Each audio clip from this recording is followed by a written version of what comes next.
Yeah,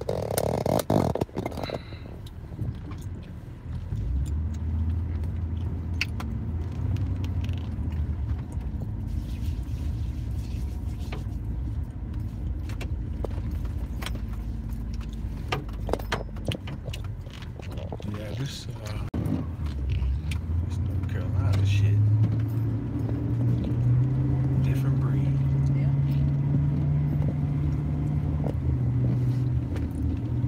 I gotta go north, right? Back to the right. Yeah. Go on the battleground. Hmm? Yeah, but yeah, we're gonna go all the way across to Friendly.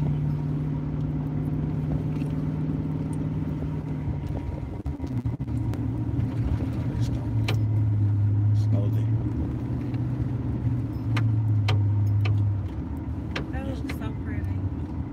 Uh, The trees. uh-huh. Yeah, sometimes I like to start it out just shoot to the outside.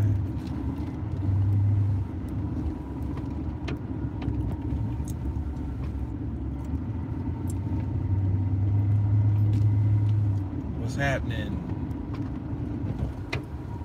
Happy hump day.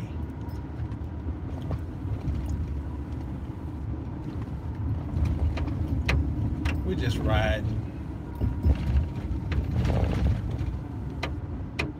What's happening, little KO? What's up, Louise? Not getting that much. Go straight. Yeah.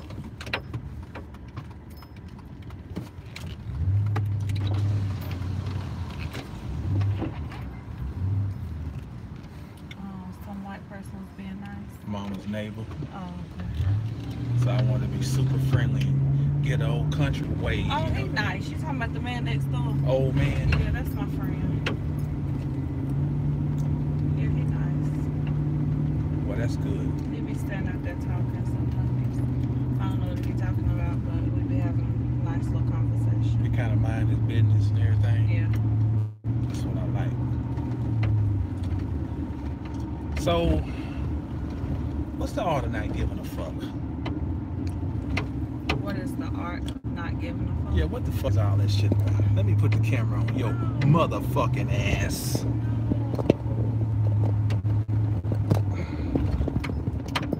This is the OG. It's sitting in. I don't need the camera. Well, shit, it ain't. I'm a damn break it. Feel like it. Like it's loose. Yeah, cause I was messing with it, and like the little suction kind of raised up. I mean, but it's still sticking for right 5 now. and below, $5. Yeah, I might go get me another one. This shit don't be worth a damn though. But you need some gas. Nah, I keep getting this thing about this fuel cap. So the artistry of not giving a fuck started when I was like 4 years old, 5 years old. And my daddy used to instill wisdom in me at that time, which I didn't understand any of it. But as I've become older, you know, I clearly understand. So he used to tell me things like, Right. yeah, right. Nobody is better than you. You don't have any reason to be jealous of anybody or anything, because if you put your mind to anything, you can, the sky's the limit. Stand like this.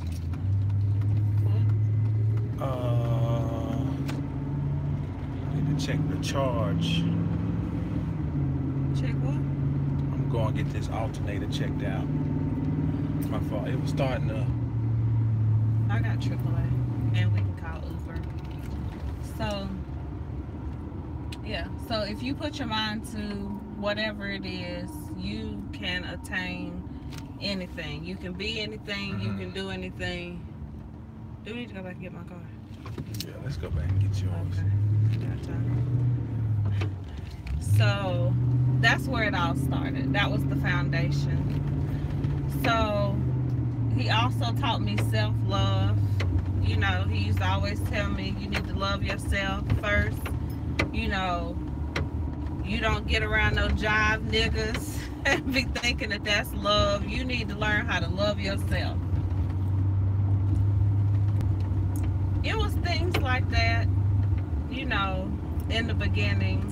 That's where I got my foundation from. And then as I got older and had to deal with people in school hating me because my mother was a teacher, well known in the community. My father worked at the newspaper. He was well known in the community. You know, girls would say stuff to me like, oh, you ugly. You think you all that because your clothes match. You think you somebody because your mama a teacher. You think you something because your daddy work at the newspaper.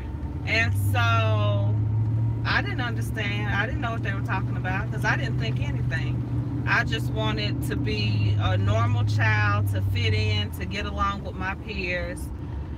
But that's what I experienced through elementary school. And so I would go home, you know, and talk to my dad and tell him, you know, things that people would say about me. And he would clearly tell me sometimes, who gives a fuck about what they think about you? You are Camila Ross.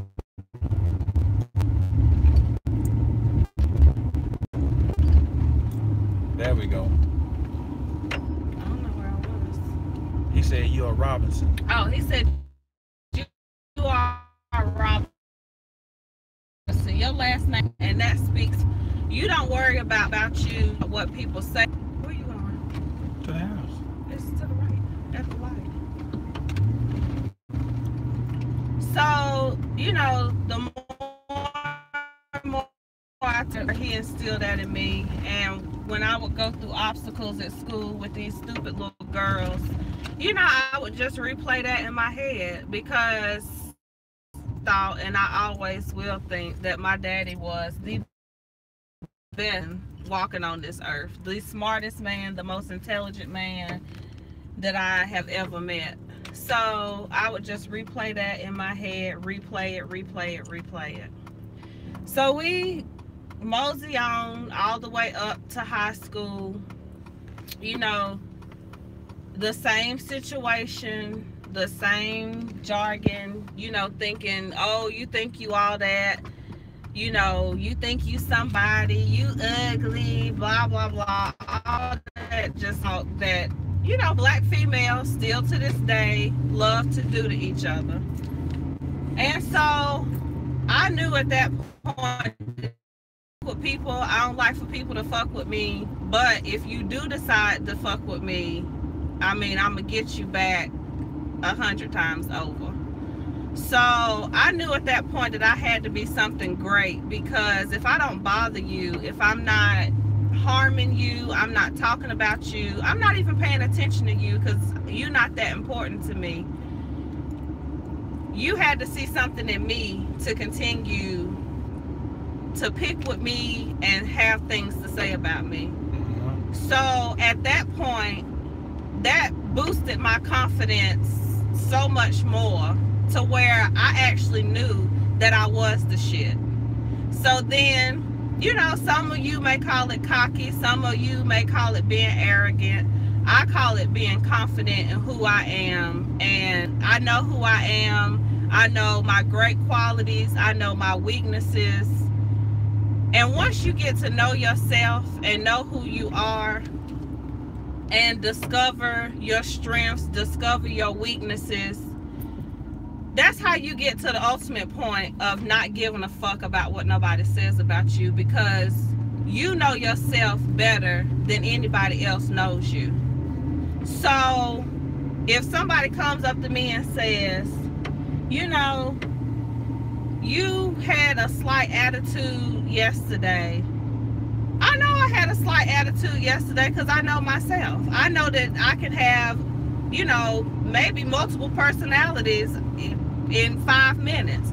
I know that about myself. So I'm not saying I don't care about what other people think, because I'm not out to just walk around and hurt people's feelings. But as far as like negative energy and negative things that people have to say about me, I really don't give a fuck, because I'm the type of person where you take it or leave it. This is who I am. Either we gonna mesh or we not.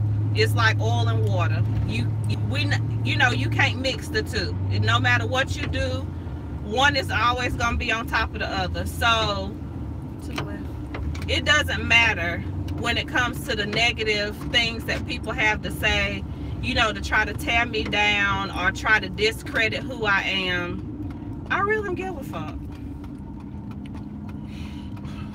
Or to not giving a fuck. You know, it's funny, you can tell people about struggles you had, and I know you can attest to this, and because of perception they've always had of your reality, you can tell them they don't believe and that shit bounces right off of them. Yeah. And their mind is still fixated on the fact that y'all lived in a house. Yeah. Y'all had a 2-parent home. Your mama was a teacher and your daddy worked at the paper. So how dare you try to identify a struggle? You don't have the right.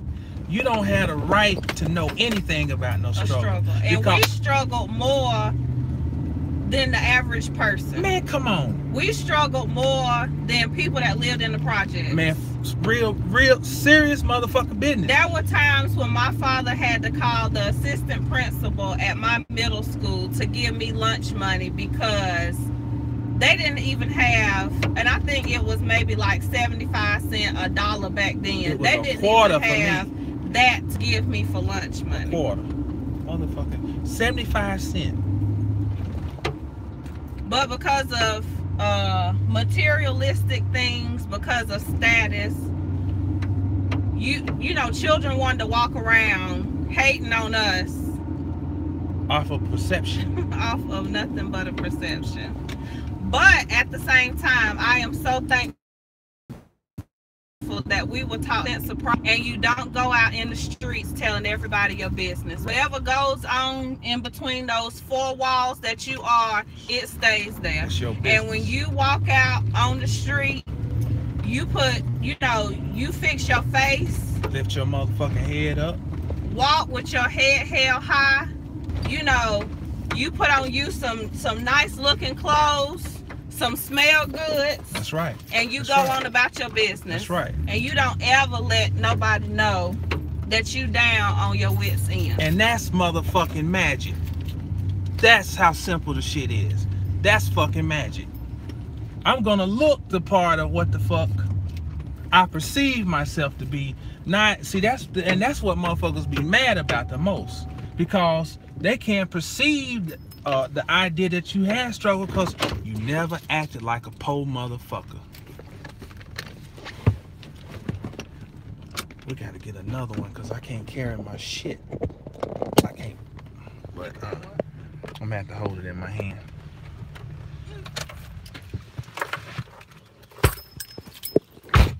That's the magic of self-esteem.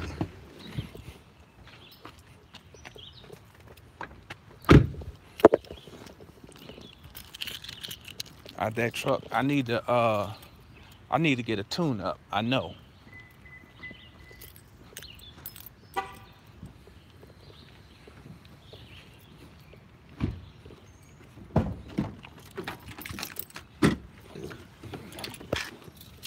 I used to have one of them things, but had what? Oh, from the mount, dashboard mount. I don't think it's in there.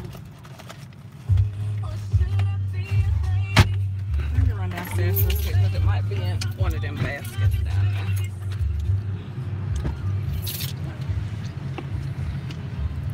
Yeah, so what we're just talking about is my sister puts it in, you know, plain terms.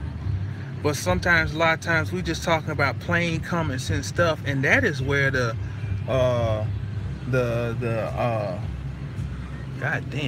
That's where the magic be. Stuff that we've already done, you know. It's a matter of tapping into that, because it's an experience that you have, but you didn't realize at the time that you were having this experience. And that's the whole point of being in the now, you know, because we're always looking down the road or looking back, and you know, you don't realize I'm trying to right now make it a point to whatever's going on right now to keep telling myself this is a golden time right now. You see what I'm saying? So that that I won't have to. I'm always gonna look back and reflect, because you're gonna have hindsight, but I like to be able to appreciate the magic of the moment more than I have in the past, because I didn't realize that I was already in the zenith right then, you know. The one of the secrets of the journey is it seems like we're striving for a zenith, but you already in the zenith. You just think of the zenith as this open space that just needs to be filled in to be complete. So you're already in the space. You're already in the zenith. It's just about filling up the capacity of it, which the capacity is limitless. That's what we're talking about. You know, sometimes people don't take pride in themselves because they can't see the divinity of the moment, you know. So my money ain't right, so I'm looking all funky and shit. I don't wash my ass and this and that, because if I'm feeling poor, then I guess I gotta look poor to make it, you know, because I've accepted the mindset of being poor. And I guess what happened with us is we never accepted the mindset of being poor. We had hard times, but that I think that is what was the most bothersome. When you know, people expect you to, people like this. You know what? This is what the fuck it is. Let's cut down to the chase. You know what it is? People like to see pain. And if you're in pain and don't give a motherfucker the pleasure of showing the pain, and then they come back and learn how much pain you're in, it's like, and that's how pain look? You mean to tell me pain looks like your daddy wearing the Bill Cosby sweaters? Did that nigga not have a collection? And I mean, he was some bad ass, man. I don't care what nobody say. Them Bill Cosby sweaters was the shit back in the day. You know, in the 90s, early 90s. This is what struggle looked like. You didn't give us no headline news for us to be able to talk shit about you. Oh, look at that. Look at her with the hair looking all fucked up, and look da. And my mama was shopping out of the rummage sale. The motherfuckers was going to we had Belks back then, and Dillard's was, motherfuckers was going to Dillard's and still looking like Raggedy Ann. We dressing out of the motherfucking dust bucket. And Sky City. And Sky City. And Roses. Daddy would have us work all motherfucking summer. Do you hear me? I go back and look at this shit. This nigga broke child labor laws. And I mean, it'd be hot. And if it was a day, me and Michael ain't clear off enough of that backyard, he'd be like, what the fuck y'all been doing all day? Shit. God damn it, if you gonna do the shit, do the shit. I'm like, man, this nigga, this slave driving nigga. But we would work, but you gotta think, this is the 1980s. Me and Michael worked all fucking summer, Camila. I know. When that nigga gave us that 150 that one summer, now you couldn't tell me shit. So my sister mentioned Sky City. We had Sky City department store. This shit was Kmart's was like going to motherfucking Neiman Marcus compared to Sky City. Kmart was up on the hill. Skymart sat down on the street on Patton Avenue. I went in Sky City and I bought 9 motherfucking pairs of shoes. 9 motherfucking pairs of shoes. And you know, coming out of Sky City, these motherfuckers got serial numbers be the name of the shoes. 6, 7, Tech, 00. If you R1050 WD-40 on the side of them motherfuckers. So that is when I first learned about brand consciousness. Now ain't this a bitch? Cause I went my happy ass to school. I always love having multiple colors of shoes. I go to school. I remember one day I had on some red, white, and blue shoes. You couldn't tell me shit. My shirt was blue and red, nigga. And I had some motherfucking jeans on that was starched. You couldn't tell. It's one of the first days of school. Can't tell me shit. Them niggas roasted my motherfucking ass. What's them? What's them? What the fuck is that? That's how motherfuckers was cussing in the second grade. And that's when I became conscious of the first shoe was Adidas. Cause these were the niggas who always had all the shit. Rayford Waters, Mark Toll, Lamar, who else was the spoiled motherfuckers? Always Kevin Battle. Grew up with everything. That's when I learned about something behind you. I was looking. That's when I learned about Adidas. No, and Nike. But back to Cam. Let's get back to some more fuckery. Some more what? Some more fuckery. What you want to talk about? Whatever you want to talk about. What you want to talk about? You want to give us some game today? What kind of game? Whatever type you want to give up, nigga.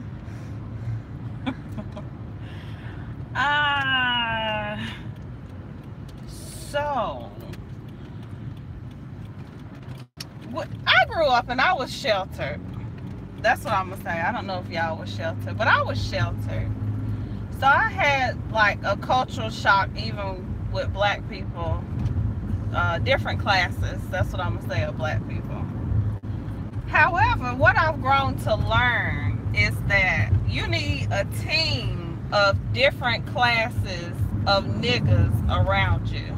You can learn a lot of stuff from different classes of people. You know, you can pick up a lot of mannerisms that different with intelligent people, or you know, they're the smartest people. That's what they would be labeled as. You know, they might be labeled as poor people. I don't know. But I have seen them work wonders in manipulating systems. Any kind that the, you know, government has built, they're able to manipulate that system. You know, you have your people that are street people, you know, just straight up street people. That's all they know is the street. Project people, all they know. When something goes down and you need something handy, street, not your bougie ass people. Oh, your high-sedity people. Your people that have gone on to, you know, get master's and doctorate degrees, you know, to become established citizens in the world, you know, make the world a better place while making 6 figures at the same time. You know, you never know when you need to call on them. So I'm well versed with my classes of people, you know.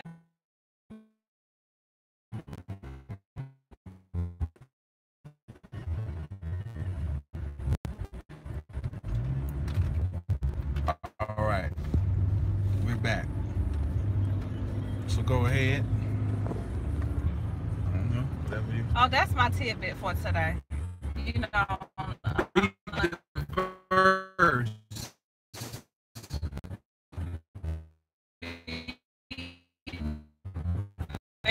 Very diverse, and you cannot judge a book by its cover. That is the truth. Having some type of issue that they're not able to handle themselves, and then maybe I'll step in. I don't know how long the motherfucker been out. I might share it with my family, but I try to keep other people's business their business and my business my business. You know, I don't know why people like to talk to me.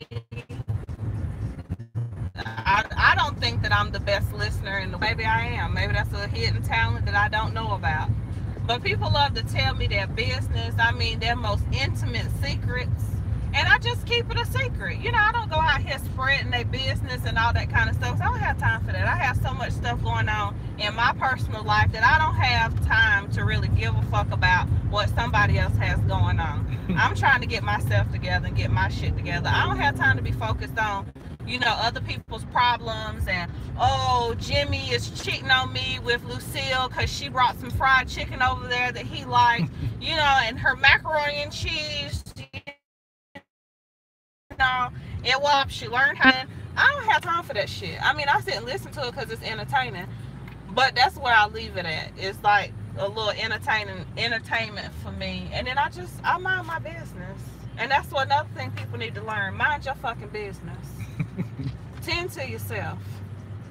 Sweep in front of your own damn house before you start sweeping in front of somebody else's.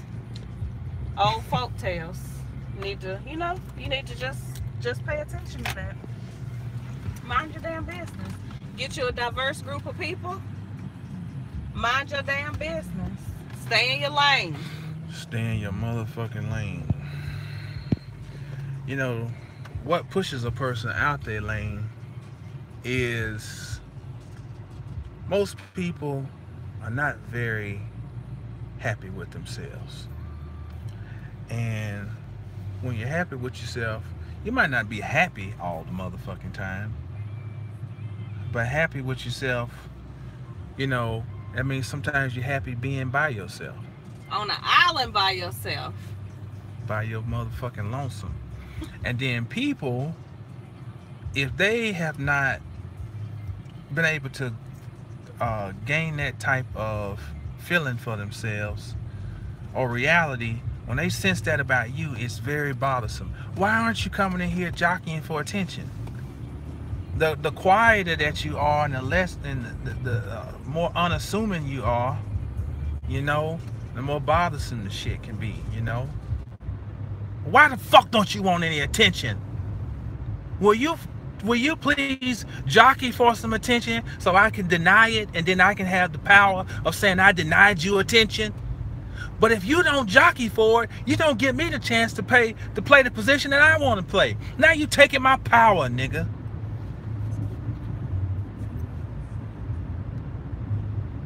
So, what else? I think I've shared enough for today. All right. Well, that's been the thrift store drive. And as always, we'd like to thank you for tuning in to real.shit.tv. Visit some thrift stores. You ain't too good. That's another tidbit. You're not too good to thrift. Might find some Burberry in there. You might find some Fendi. You might find some Gucci. And I'm talking about real shit. Can be authenticated. Because I found it. Not that I need it. Because I usually don't keep it for myself. I like to sell it. So. But what if they so happen to be looking for some items? Where would they need to go? Go to eBay and look up the Clothing Alchemist. And there you will find some very good treasures. What does it do for a person, before we run in here, what is the alchemy of taking a person? You take one man's trash and make it into somebody else's treasure. Well, there you have it.